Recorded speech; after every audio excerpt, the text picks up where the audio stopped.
The whir of my custom-built PC was usually a soothing symphony, the soundtrack to my perfectly orchestrated life. My name is Trinity, and I'm a freelance graphic designer and web developer.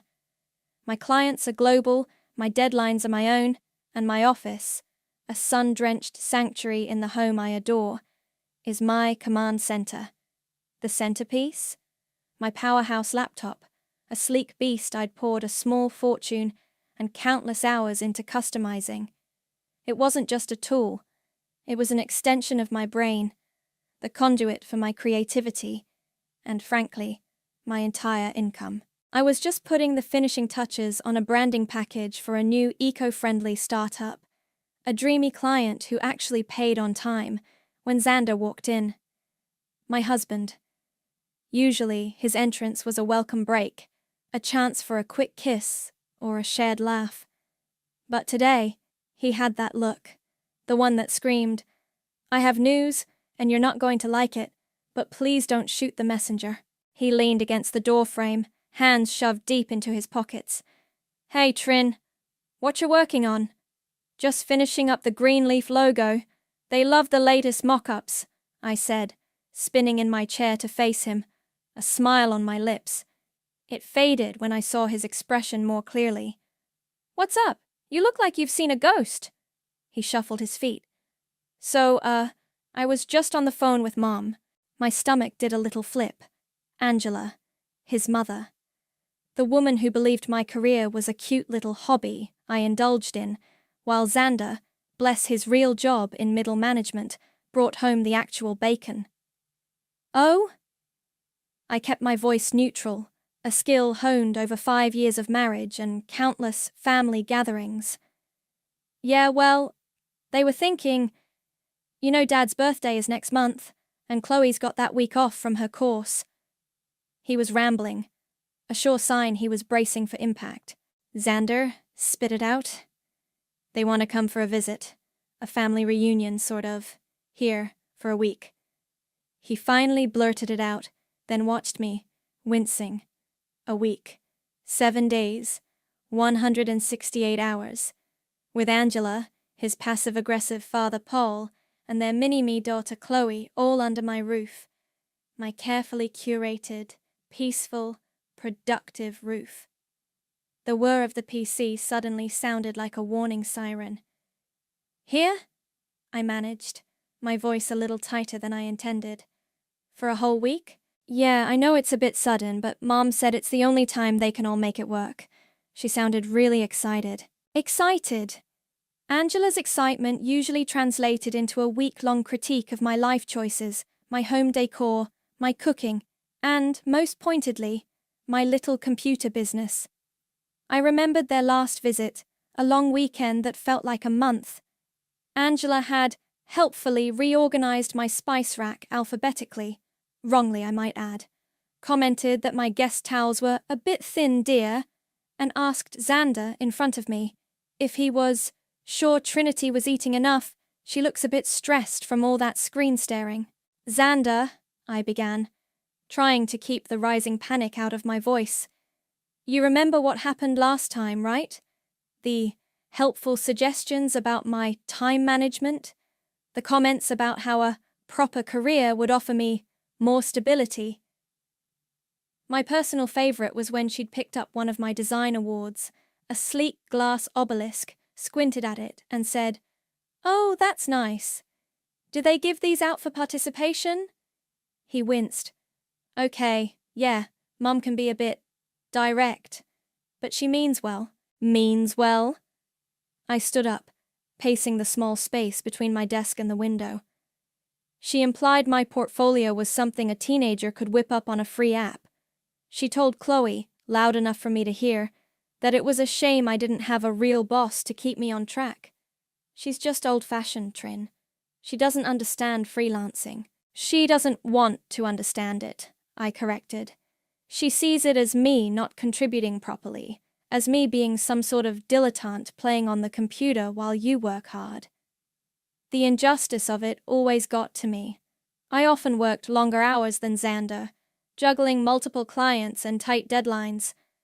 My income was substantial, a fact Angela conveniently ignored. "It won't be that bad," he cajoled, stepping forward, trying to take my hands. "I'll talk to her. I'll make sure she behaves." I pulled my hands away, not unkindly, but firmly. "You said that last time, Xander. And the time before that. Remember when she accidentally watered my prize-winning orchid with leftover coffee because plants like a bit of a treat? The orchid, needless to say, did not survive the treat." He sighed, running a hand through his hair. "Look, I know they're not perfect, but they're my family. It's just a week. We can handle it. For me?" He gave me the puppy dog eyes, the ones that usually worked. I looked around my office, my sanctuary. I thought of the deadlines looming, the client calls scheduled, the sheer mental energy my work required. All of that, juxtaposed with Angela's running commentary, Paul's silent enabling, and Chloe's parroted criticisms. A wave of exhaustion washed over me before they'd even packed their bags. But then I looked at Xander. He loved his family, despite their quirks, and he was, at heart, a good man who just wanted everyone to get along. The eternal optimist. Bless his conflict-avoidant soul. "Okay," I said, the word tasting like ash in my mouth. "Okay, Xander. For you. 1 week." His face lit up. "Great. See? It'll be fine. They'll be thrilled." He leaned in and kissed me. "Thanks, Trin. You're the best." As he walked out, practically skipping, I sank back into my chair. The PC still hummed, but now it sounded like a countdown timer. I voiced my lingering concerns as he reached the hallway. "I just hope this isn't a repeat of last Christmas, Xander. I really can't handle another lecture on the transient nature of internet money." He paused at the door, turning back with a reassuring smile, though his eyes didn't quite match it. "Come on, Trin. They're family. What's the worst that could happen in a week?" Oh, if only he knew. A cold dread settled in my stomach, a premonition that this visit wouldn't just be annoying, it would be a battle, and I had a sinking feeling I was already on the losing side. The Kings arrived on a Tuesday, right on schedule, like a perfectly timed storm. The doorbell chimed, and I took a deep breath, plastering on what I hoped was a welcoming smile. Xander, bless his heart, was practically vibrating with a nervous energy that he probably thought was excitement. "They're here!" he announced unnecessarily as he flung open the door. And there they were. Angela, his mother, front and center, her smile a little too tight, her eyes already scanning our porch like a building inspector looking for code violations. Paul, his father, hovered behind her, offering a vague, non-committal wave. And Chloe, Xander's younger sister, was glued to her phone, barely glancing up. "Xander, darling," Angela chirped, enveloping him in a hug that seemed to last just a fraction too long, her gaze sweeping past him to land on me. "And Trinity, so good to see you, dear." Her smile didn't quite reach her eyes. It rarely did when directed at me. "Welcome," I said, trying to inject warmth into my voice. "Come on in. Let me help you with your bags." "Oh, no need, dear. Paul can manage," Angela said, breezing past me into the hallway. Her first official act on our soil was to run a finger along the console table. I resisted the urge to check if she'd found dust. "Your hallway is compact, isn't it?" And so it began. Xander, oblivious, or perhaps willfully ignorant, beamed. "Mom, Dad, Chloe, make yourselves at home." They took him at his word. Within minutes, their suitcases exploded in the guest room. Coats were draped over the back of my favorite armchair, and Chloe had commandeered the best spot on the sofa, already asking for the Wi-Fi password with the urgency of a paramedic demanding a defibrillator. Angela surveyed the living room, her head tilted. "You've redecorated since our last visit, haven't you, Trinity? It's very minimalist." I knew minimalist was her code for bare or lacking. My carefully chosen mid-century modern pieces, The ones I'd lovingly sourced and saved for apparently didn't meet her standards of cozy clutter. Yes, we updated a few things, I replied, keeping my smile fixed. She said, her gaze lingering on a new abstract painting I adored. Interesting choice. Chloe, looking up from her phone for a nanosecond, snickered. Paul just grunted in what I assumed was agreement with his wife. The first 24 hours were a masterclass in passive aggression and blatant disregard for personal space. They treated my home like a slightly disappointing all-inclusive resort. Wet towels were left on the bathroom floor, empty coffee mugs materialized on every available surface, and the TV volume was always just a little too loud. I found myself constantly tidying up after them, biting back frustrated sighs. The first accident occurred that very evening.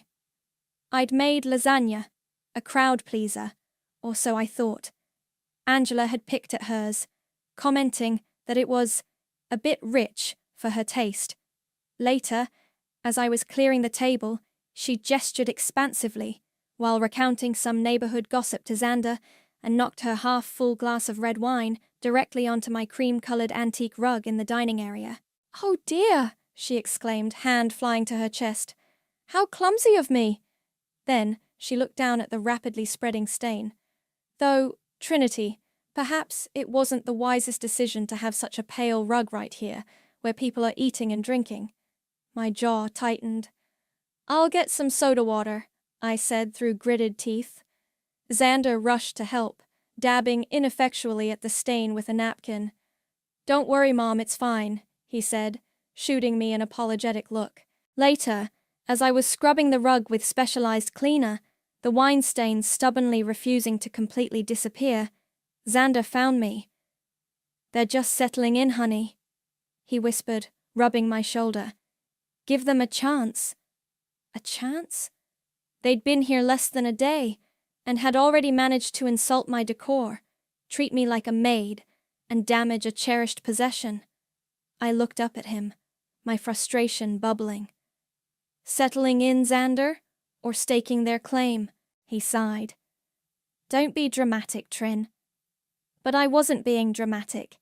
I could feel the walls of my own home closing in on me, and it was Angela's eyes that bothered me the most. I'd catch her looking at my office door, a strange, speculative gleam in them. It was the same look she got right before she decided to helpfully reorganize something or offer an unsolicited soul-crushing critique. That night, tucked into bed, the silence of the house felt different, charged. I couldn't sleep. I kept replaying Angela's little digs, Paul's silent complicity, Chloe's smirks. Xander was already asleep beside me, breathing evenly, untroubled. I slipped out of bed and crept down the hallway. As I passed the guest room, I heard voices. Angela and Chloe, whispering. I paused, my heart thumping. I knew I shouldn't eavesdrop, but I couldn't help myself. "Honestly, that ridiculous office of hers," Angela was saying, her voice dripping with disdain. "All those computers. It's like she thinks she's running NASA." Chloe giggled. "And did you see her face when you spilled the wine, Mom? Priceless." "She really needs to learn her place," Angela continued, her voice dropping to a conspiratorial murmur. "This little work-from-home fantasy isn't going to last forever. Xander needs a wife who can support him properly, not one who plays on the internet all day." My blood, which had been simmering gently all day, began to boil. Fantasy? Learn my place? I clenched my fists, nails digging into my palms. This wasn't just about a messy house or a stained rug anymore. This was a direct assault on my life, my career, my very identity. And they were just getting started. The week stretched before me, a gauntlet of microaggressions and thinly veiled contempt. My cooking, usually a source of pride, was suddenly too adventurous. Angela, pushing aside a quinoa salad. A bit bland. Paul, eyeing a delicately seasoned fish. Or, totally trying too hard. Chloe, poking at a homemade pasta dish. My schedule, which I meticulously managed to balance work and life, was deemed too relaxed for someone who claims to be working. Angela, in particular, seemed to find endless ways to bring this up. "Are you taking another break, dear?" she'd ask, her voice laced with faux concern, if she saw me making a cup of tea mid-morning. "When I had a proper job, we only got 15 minutes. Or, "Still in your loungewear at lunchtime, Trinity? Most offices have a dress code, you know. It helps with productivity." She made daily pronouncements on the unparalleled benefits of a real job with a proper boss and a pension plan. These were usually directed at Xander, but loud enough for me to hear from my office. "You know, Xander, a stable career path is so important for a young couple. Benefits, sick pay. Trinity should really consider looking for something more secure. For your sake, son." Minor accidents continued to plague my existence. A framed photo of Xander and me, taken on our honeymoon, was found face down on the mantelpiece, the glass cracked. "Oh, I was just dusting," Chloe had trilled, not looking sorry at all. My favorite oversized coffee mug, the one that held just the right amount of caffeine to kickstart my brain, developed a mysterious chip on the rim after Angela helpfully did the dishes. "These modern ceramics are so fragile, aren't they?" she'd remarked. I started a mental catalogue. Each slight, each accident, each backhanded compliment filed away. The stress was immense. I was trying to meet a crucial deadline for a new client, a project that could lead to significant ongoing work, but the constant interruptions and the oppressive atmosphere made concentration nearly impossible. My carefully constructed piece was shattered into a million irritating pieces. One evening, after a particularly trying dinner, where Angela had spent a good 10 minutes extolling the virtues of her friend's daughter, who had sensibly given up her artistic career to marry a sensible accountant, I finally snapped. Not outwardly, of course. That wasn't my style, and it would only give Angela ammunition. But inside, a cold, hard knot of resentment tightened. Later that evening, I found Xander in the kitchen, making himself a sandwich. The in-laws were monopolizing the living room, watching some loud game show Paul insisted on. "Xander," I began, keeping my voice low, "we need to talk about your mother." He sighed, not even turning from the counter. "Trin, can this wait? I'm trying to unwind." "No, it can't," I insisted. "She's actively trying to undermine me. Today, it was another lecture about how I should get a real job. Yesterday, it was my cooking. The day before, my decor. It's constant." He finally faced me, a slice of ham halfway to his mouth. "She's just concerned. She doesn't get what you do." "Concerned?" I scoffed. "She told Chloe last night that my career is a fantasy and that I need to learn my place. I overheard them, Xander. She thinks I'm not good enough for you because I don't have a 9 to 5. He put the sandwich down, his expression troubled, but not in the way I'd hoped. "You were eavesdropping? That's not the point," I exclaimed, my voice rising despite my efforts. "The point is what she said, what they're all doing. Paul just sits there and nods, and Chloe eggs her on. This isn't a visit, Xander. It's an endurance test, and I'm failing." He ran a hand over his face. "Trinity, you're being too sensitive. They're just old-fashioned. They don't mean any harm. Mom's always been a bit blunt. You know that." "Blunt?" My voice was dangerously quiet now. "She's deliberately cruel, Xander, and old-fashioned is not an excuse for disrespect. This is my home. This is my life she's tearing apart piece by piece." "Don't exaggerate," he said, his tone becoming defensive. "They're my family. Can't you just try to get along for a few more days? For me?" His dismissal, the casual way he invalidated everything I was feeling, stung more than any of Angela's carefully crafted barbs. He didn't see it, or he didn't want to. Either way, I was on my own. "Fine," I said, my voice flat. "A few more days." I turned and walked out of the kitchen, the cold knot in my stomach solidifying into something else. Resolve. If he wouldn't stand up for me, if he couldn't or wouldn't see the deliberate malice behind their old-fashioned ways, then I would have to find my own way to manage this, to protect myself, my home, my sanity. I went straight to my office, the one place that still felt like mine, even though Angela's disapproving aura seemed to seep under the door. I sat at my desk, the glow of the monitor illuminating my face. My fingers flew across the keyboard, not on client work, but on Amazon. Miniature security cameras, discreet, Wi-Fi enabled, with good night vision. Old-fashioned? I muttered to myself as I scanned the product descriptions, Xander's dismissive words echoing in my ears. No, Xander, they're malicious, and I'm done being sensitive. I found a pack of 2 small, easily concealable cameras, one for the living room, angled towards the sofa and the area where most of the accidents seemed to happen, and one for my office, just in case. The Add to Cart button felt incredibly satisfying. Clicking Confirm Purchase with next-day delivery felt even better. A tiny sliver of control in a situation where I felt utterly powerless. The next morning, the siege continued. Angela was in rare form. She'd decided my houseplants needed more discipline. "This one is far too leggy, Trinity," she announced, holding up my beloved monstera, its leaves drooping slightly from her inexpert handling.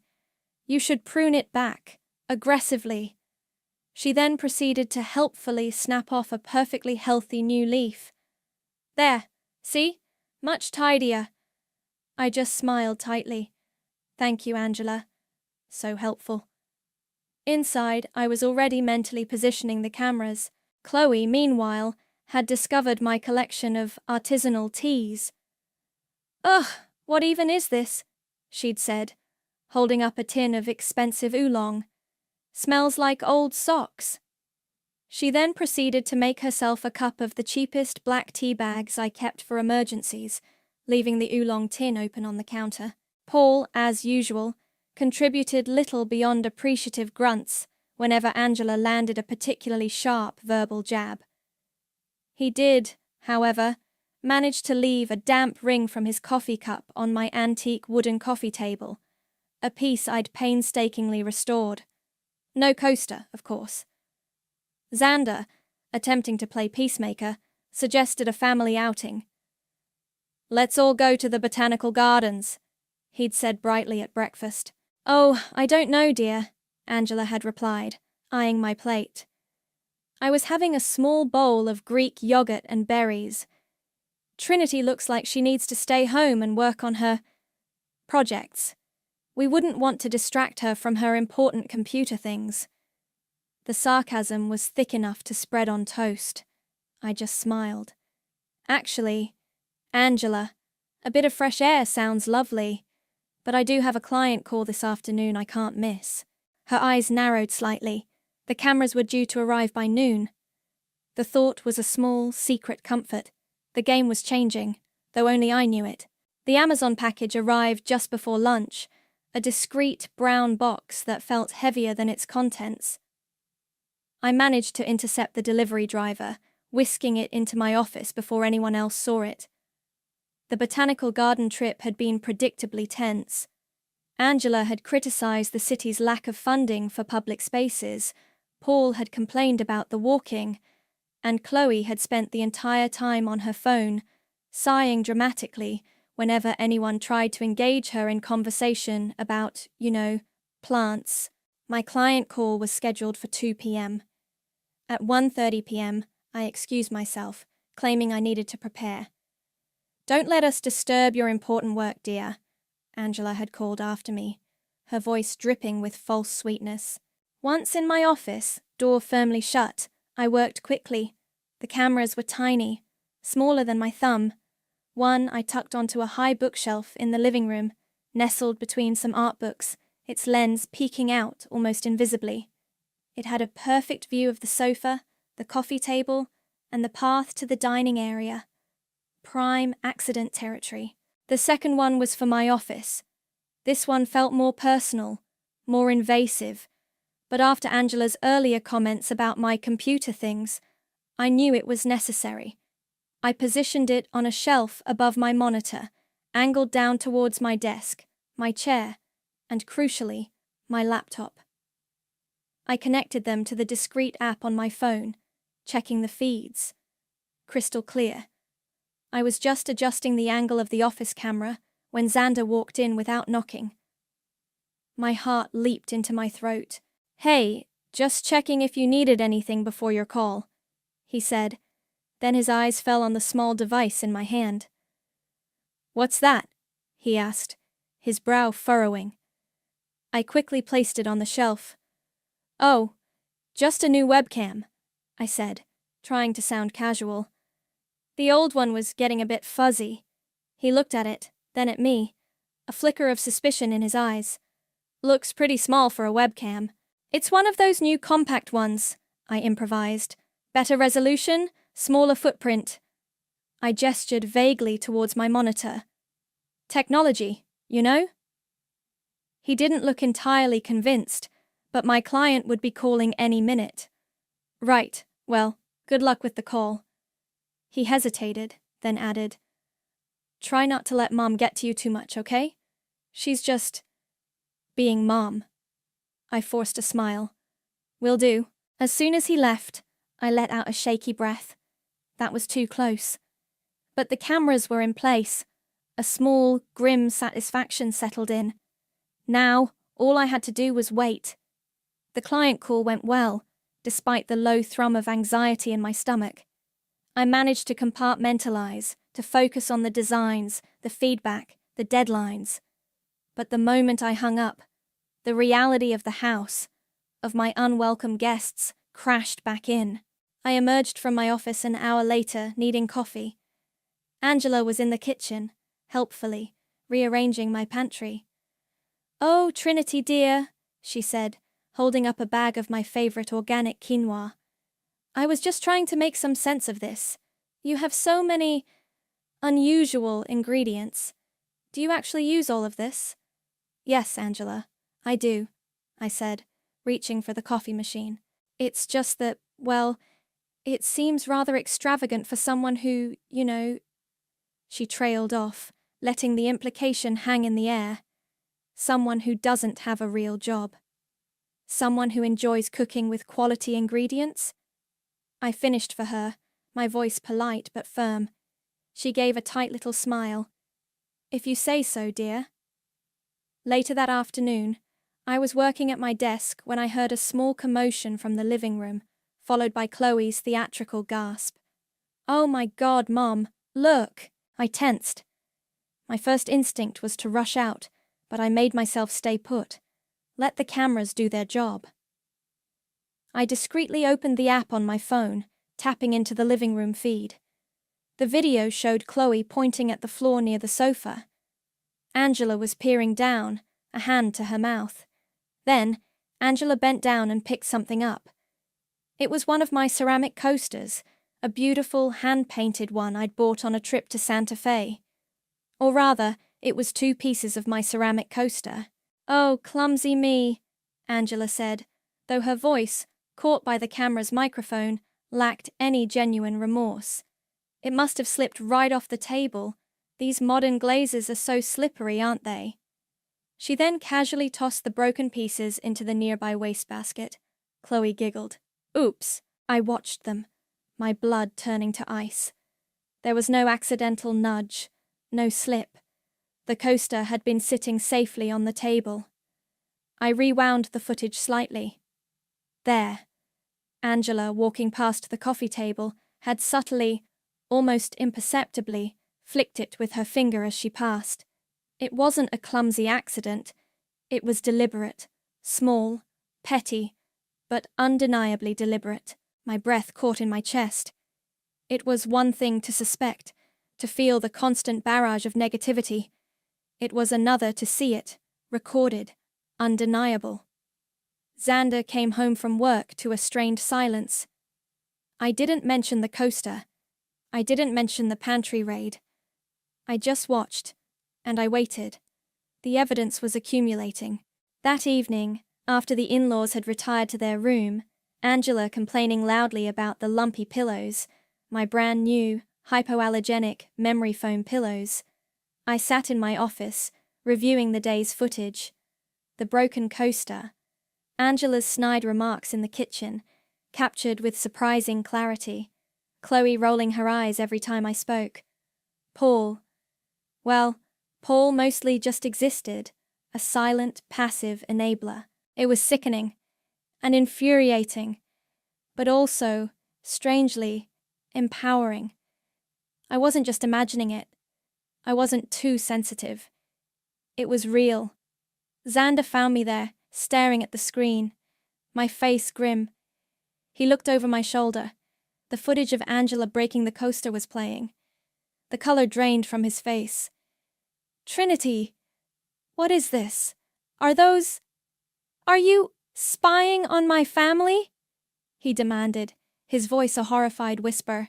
I turned to face him, my own expression hard. I'm documenting, Xander. There's a difference. Documenting what? Them living in our house? This is insane. His voice rose, laced with disbelief and anger. You put cameras in our living room? In your office? Without telling me? I put cameras in my house to protect my property and my sanity, I retorted, my own anger flaring. Because you refuse to see what's happening. Because you keep telling me I'm too sensitive, while your mother systematically tries to destroy everything I care about, one accident at a time. Destroy everything? He laughed, a harsh, incredulous sound. She broke a coaster, Trinity, a $10 coaster. And for that, you've turned our home into a surveillance state? You're acting paranoid and vindictive. It's not just the coaster, Xander. It's everything. It's the constant criticism, the deliberate sabotage, the way she looks at my work, at me, like I'm something she scraped off her shoe. My voice was shaking now. I showed you proof, clear as day, that she broke it on purpose, and you're still defending her. I'm not defending her. I'm shocked that you would go to such lengths. This is my mother, my sister. This isn't how you solve family problems, Trinity. You talk, you communicate. I've tried talking, I yelled back. I've tried communicating with you, and all I get is, they're old-fashioned. She means well. Don't be so sensitive. You've left me no choice. We stood there, glaring at each other, the chasm between us wider than it had ever been. The happy, loving couple felt like a distant memory. In their place were two strangers, hurt and angry. This is insane, Trinity! You're going to destroy our family! Xander finally yelled, his face contorted with a mixture of anger and pain. He turned on his heel and stormed out of the office, slamming the bedroom door behind him hard enough to rattle the frame. I sank back into my chair, trembling. He was sleeping on the couch. Our first time ever. My heart ached with a pain so sharp, it stole my breath. I looked back at the screen, at the footage of Angela sneering at my turned back earlier that day, after her pantry reorganization. Some things, I thought, the words a bitter taste in my mouth, are worth fighting for, even if it means breaking others apart. The path I was on was lonely, and it was costing me dearly. But I wouldn't back down. Not now. The next morning, the house was a mausoleum of unspoken words. Xander had left for work before I even got out of bed. The dented cushion on the sofa the only evidence he'd slept there. The silence from the guest room was equally deafening. I made coffee, the clink of the mug against the counter sounding unnaturally loud. Angela, Paul, and Chloe eventually emerged, their expressions carefully neutral, though I caught Angela shooting me a sharp, assessing glance. Breakfast was a stilted affair. Even Chloe seemed to sense the shift in atmosphere, keeping her snarky comments to a minimum. The tension, however, was a coiled spring, and Angela, it seemed, was determined to be the one to make it snap. I had a crucial video call scheduled for mid-morning with my most important client, a tech startup that accounted for nearly 40% of my income. We were finalizing the details of a major website overhaul, a project I'd been working on for months. The pressure was immense, even without the added stress of a hostile home environment and a marital crisis. I retreated to my office, shutting the door firmly, hoping the physical barrier would be enough. I took a few deep breaths, smoothed my hair, and plastered on my most professional smile as the video call connected. "Good morning, Mr. Henderson," I said, my voice betraying none of the turmoil churning inside me. "Good to see you." "Trinity, always a pleasure," he replied, his image clear on my main monitor. "So, are we ready to nail down these final specs?" We dove into the details: user interface adjustments, back-end integrations, mobile responsiveness. I was in my element, focused, articulate, my expertise shining through. For a blissful 20 minutes, I almost forgot about the viper's nest just outside my door. Almost. Suddenly, without a knock, without a sound, my office door creaked open. Angela waltzed in, a teacup rattling precariously on its saucer in her hand. "Oh, Trinity dear, I thought you might like a cup of tea," she announced, her voice bright and entirely too loud. "You've been cooped up in here for ages." My heart hammered against my ribs. Mr. Henderson, a 60-something CEO known for his exacting standards and no-nonsense attitude, raised an eyebrow on screen. "Angela, I'm on a very important call," I said, my voice tight, trying to keep the panic from showing.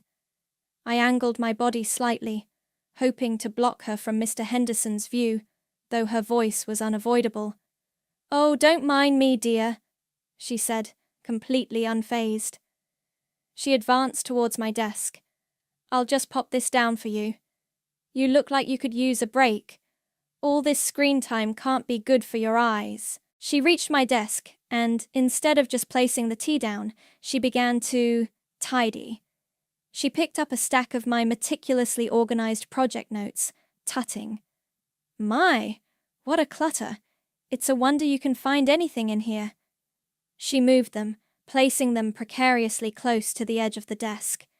Then, her elbow, accidentally, bumped the power cord to my secondary monitor, making the screen flicker wildly.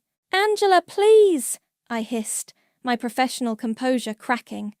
I reached out to steady the monitor. Mr. Henderson cleared his throat. "Trinity, is everything all right there?" "Just a small interruption, Mr. Henderson. My apologies," I said, forcing a smile that felt like a grimace. "My mother-in-law was just bringing me some tea." Angela, oblivious or more likely deliberately obtuse, beamed at the general direction of my laptop screen. "Just trying to help, dear," she said. "This space is so cluttered. It's amazing you get any real work done in here at all. When Xander was working from home during that lockdown, he kept his desk immaculate." My blood pressure skyrocketed. This wasn't just an interruption, it was a calculated act of sabotage. She was actively trying to undermine me in front of my biggest client. This was it, the final, unforgivable straw. "Thank you, Angela. That's quite enough," I said, my voice dangerously calm. I stood up, subtly guiding her towards the door. "I can manage from here." She allowed herself to be ushered out, still muttering about the importance of a tidy workspace. "Just trying to be helpful, you know. Some people just don't appreciate a helping hand." I closed the door behind her, my hand shaking, and leaned against it for a moment, taking a ragged breath. I turned back to the screen, my face flushed. "My sincere apologies, Mr. Henderson," I said, mortified. "Family, you know." He gave a curt nod, his expression unreadable.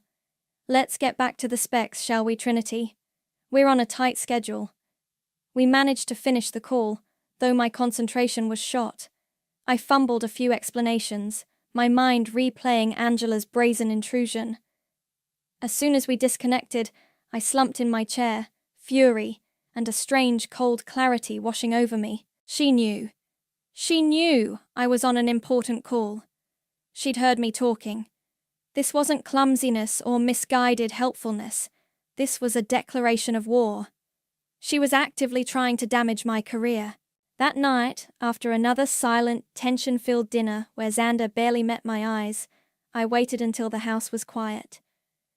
The in-laws had retired early, Paul complaining of a headache, probably from the sheer psychic weight of Angela's negativity, and Chloe glued to some reality show in the guest room. Xander was already ensconced on the sofa, a clear message that our marital standoff continued. I went to my office. The camera I'd installed earlier had captured Angela's entire performance in crystal clear HD, including her dismissive wave as she left my office and the smug little smile that played on her lips once she thought she was out of my sight. I re-watched it, my anger solidifying into a steely resolve. She wanted to play games? Fine. Two could play. I took down the small camera I'd initially placed on the shelf above my monitor. It was good, but it wasn't perfect. I needed an angle that would capture everything, unequivocally. I found a new spot, even more discreet, tucked into a decorative plant on the corner of my desk. It had a perfect, unobstructed view of my entire workstation, my chair, and anyone who approached it. I spent a good hour testing the angle, the lighting, ensuring the feed to my phone was flawless. Xander found me there, fiddling with the plant, just as I was making the final adjustments. He stood in the doorway, his arms crossed, his expression wary. "What are you doing now?" he asked, his voice flat, devoid of its usual warmth. The air between us was still thick with the residue of our fight. I didn't look at him. "Just adjusting my webcam," I said, my voice equally cool, "making sure the angle is right for my calls." He walked further into the room, his eyes narrowed, suspicious. He peered at the plant, then at the tiny, almost invisible lens. "That doesn't look like the webcam you showed me yesterday. That one was on the shelf." I shrugged, feigning nonchalance. "This one has a better microphone. Decided to switch them out."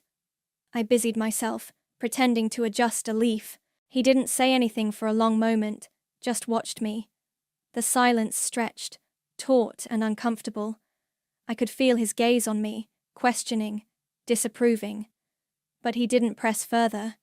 He just sighed, a heavy, weary sound, and turned to leave. "Just try not to make things worse, Trinity," he said quietly, his back to me, before walking out and closing the door softly behind him. "Make things worse? Oh, Xander, you have no idea." As I tested the new camera feed on my phone, watching a crystal-clear image of my empty chair and pristine desk, a grim smile played on my lips. The trap was set. Perfectly. "All right, Angela?" I whispered to the empty room, my voice a low, determined murmur. "Let's see what you tidy next." The point of no return had been crossed.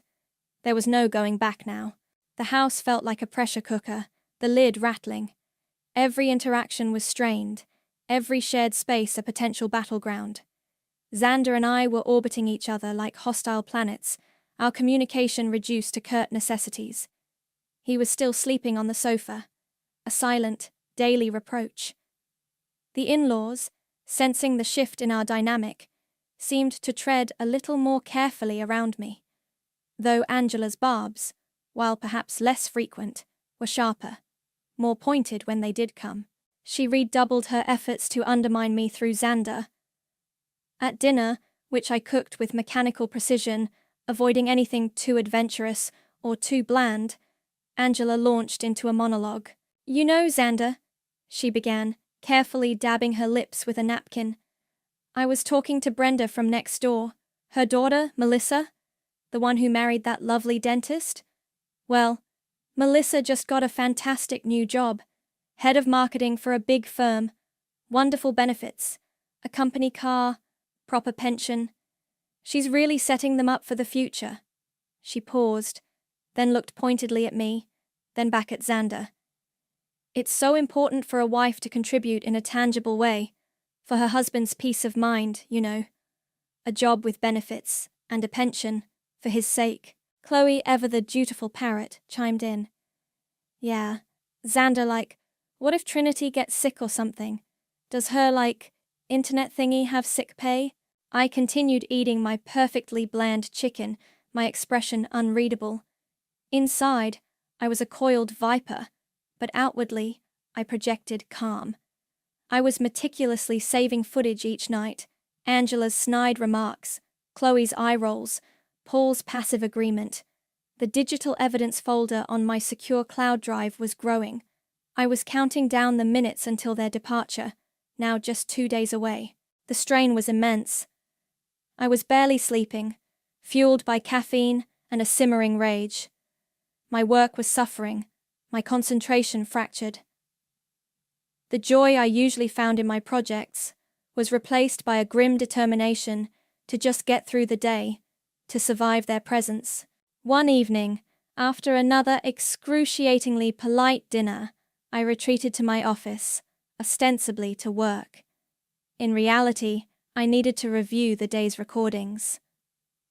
Xander was in the living room with his parents, the murmur of the television a dull backdrop to the tension. Chloe was, as usual, glued to her phone. I queued up the footage from the living room camera. Angela, thinking she was unobserved, had been examining one of my design books, her lip curled in a sneer as she flipped through the pages. Then, she'd casually placed her damp teacup directly onto its glossy cover, leaving a prominent ring. Small, yes, but deliberate. Always deliberate. I was so engrossed in the playback, my jaw tight with fury, that I didn't hear Xander approach. He'd come to the office, perhaps to attempt another strained conversation, or maybe just to retrieve a book. He stopped dead in the doorway, his eyes fixing on my laptop screen. The color drained from his face. He looked from the screen to me, his expression horrified, then utterly betrayed. Trinity, are you still spying on my family? He demanded, his voice low and shaking with a mixture of disbelief and anger. I closed the laptop slowly. I told you, Xander. I'm documenting. Documenting what, Trinity? He stepped into the room, his hands clenched at his sides. My mother leaving a teacup on a book? Is that your smoking gun? Is this what our marriage has come to? Secret recordings? Mistrust? Mistrust? I stood up, facing him. You want to talk about mistrust, Xander? How about the mistrust I feel every time your mother opens her mouth in my direction? How about the fact that I can't trust her not to damage my property, or try to sabotage my career, or systematically undermine my confidence? She wouldn't, he insisted, though his voice lacked its earlier conviction. The video evidence, however brief his glimpse, had clearly shaken him. She can be critical, okay? I get that. But she wouldn't deliberately sabotage you. Wouldn't she? I shot back. I have hours of footage, Xander, that says otherwise. Little things, big things, constant, unending negativity and disrespect. And you? You just tell me I'm being too sensitive. This isn't the way, Trinity, he pleaded, his anger giving way to a desperate frustration. This vendetta you're on, it's tearing us apart, can't you see that? What's tearing us apart, Xander? I said, my voice trembling with a pain that was almost physical. Is your refusal to stand by me, your refusal to see what they are doing. You keep choosing them, their feelings, their old-fashioned ways, over me, over us. That's not true, isn't it? When have you ever told your mother to back off, to respect me, to respect my home, my work? He stared at me, his face a mask of conflict. He opened his mouth, then closed it again. He had no answer. I'm trying to protect what's mine, Xander, I said, my voice dropping to a weary whisper. My career, my sanity, my home. And yes, even our marriage. though right now it feels like I'm the only one fighting for it in a way that actually addresses the problem. By spying on my parents? He repeated, his voice laced with anguish. This is how you fight for our marriage? By escalating things to this level? By treating my family like criminals? They are acting like vandals in my life, I cried, the carefully constructed walls around my emotions finally crumbling. And you just watch. You tell me to be nicer, to be more understanding. Well, I'm done understanding, Xander. I'm done being sensitive. I'm done being a doormat. Tears streamed down my face, hot and angry. He looked at me, his own eyes filled with a terrible sadness. This is insane, Trinity. You're going to destroy our family, he yelled, the words a raw echo of his previous outburst, but this time freighted with a deeper despair. He didn't slam the door this time. He just turned and walked away, the slump of his shoulders speaking volumes. He didn't go to the sofa. He went into our bedroom and closed the door, leaving me alone in the office, the silence heavy with unspoken accusations and the wreckage of our fight. I looked at the blank screen of my closed laptop. The footage of Angela sneering, of Chloe's disdain, of Paul's silent approval, was burned into my mind. Xander's words, "You're going to destroy our family," echoed in my ears. My heart ached with a profound sorrow. This wasn't what I wanted. I loved Xander, but I couldn't let them win. I couldn't let Angela break me. Some things, I whispered to the empty room, my voice thick with unshed tears, are worth fighting for, even if it means breaking others apart to save yourself. The victory, if it came, would be Pyrrhic. But the alternative, a slow erosion of my spirit, my career, my marriage under Angela's relentless assault, was unthinkable. I had to see this through, no matter the cost. The final day before their scheduled departure dawned grey and oppressive, mirroring the atmosphere inside the house. Xander and I were polite strangers, exchanging only essential words. He'd slept in our bed, but on the very edge, a vast, cold expanse between us. The in-laws, perhaps sensing the imminent end of their reign, were subdued, almost eerily quiet at breakfast. Or maybe they were just tired of their own negativity. I wouldn't have blamed them. I had one last critical project to wrap up before a self-imposed vacation I desperately needed after this ordeal. It was a rush job for a new, high-profile client, and the deadline was unforgiving. End of day. The stress was a vice around my chest, amplified by the silent war with Xander and the lingering, suffocating presence of his family. I retreated to my office immediately after breakfast, the door clicking shut behind me with a sense of finality. I needed to focus, to block out everything else and just power through. My custom-built laptop, my beautiful, powerful machine, hummed reassuringly. For the next few hours, it was just me, my code, and the ticking clock. Around mid-morning, I heard movement outside my office door. A shuffling sound. Angela. I could feel her presence, like a change in barometric pressure. I ignored it, my fingers flying across the keyboard, my eyes glued to the screen. I was deep in a complex coding sequence, the kind that required absolute concentration.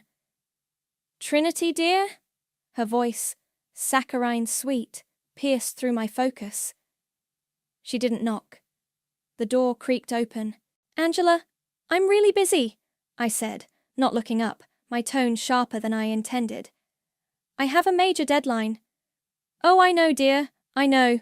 Always busy with your little computer things." She drifted into the room, not approaching my desk, just hovering, near the bookshelf, near the window. "I was just wondering if you'd seen my reading glasses. I seem to have misplaced them." "I haven't, Angela," I said, trying to re-immerse myself in the code. "Maybe check the guest room?" Yes, perhaps." But she didn't leave. She lingered, picking up a small framed photo from my shelf, a picture of me winning a design award. She squinted at it. Such a shame Xander couldn't be there for this. He was working, I suppose? A real job, keeping him busy. My jaw tightened. He was there, Angela. He took the photo. Oh, right. She put it down, slightly askew. I needed a file from the printer in the hallway. A crucial reference document. Excuse me, I said, pushing my chair back. I had to get this done. I couldn't let her derail me now. I squeezed past her, my patience worn paper thin. I was gone for perhaps 30 seconds, just long enough to grab the printout. As I stepped back towards my office, I heard it. A sickening, unmistakable crash. Not a small crash, like a mug falling. A heavy, expensive, catastrophic crash. My blood ran cold. I rushed back into the office. And there it was, my laptop. My beautiful, powerful, custom-built, top-of-the-line laptop, my entire livelihood, the cornerstone of my career, lay shattered on the hardwood floor, its screen spider-webbed with cracks, the casing split open like a broken clamshell. Angela stood over it, her hand flying to her mouth in a gesture of exaggerated, mock horror. Oh, my dear Trinity! Oh my goodness! I am so terribly clumsy! Her eyes, however, were wide, not with shock, but with a strange, almost gleeful light. I just barely brushed against it. It was so close to the edge. It just toppled. I stared at the wreckage of my machine, the thousands of dollars, the countless hours of work it represented, lying in pieces. A wave of cold, clear rage washed over me, so potent it almost buckled my knees.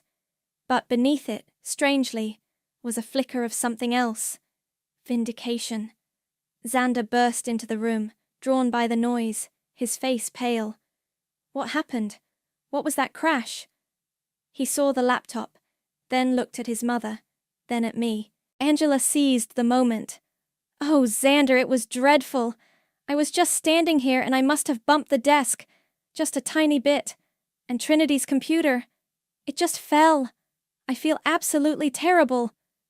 Then, as if delivering the punchline to a joke only she understood, she added, her voice laced with a barely concealed triumphant smirk.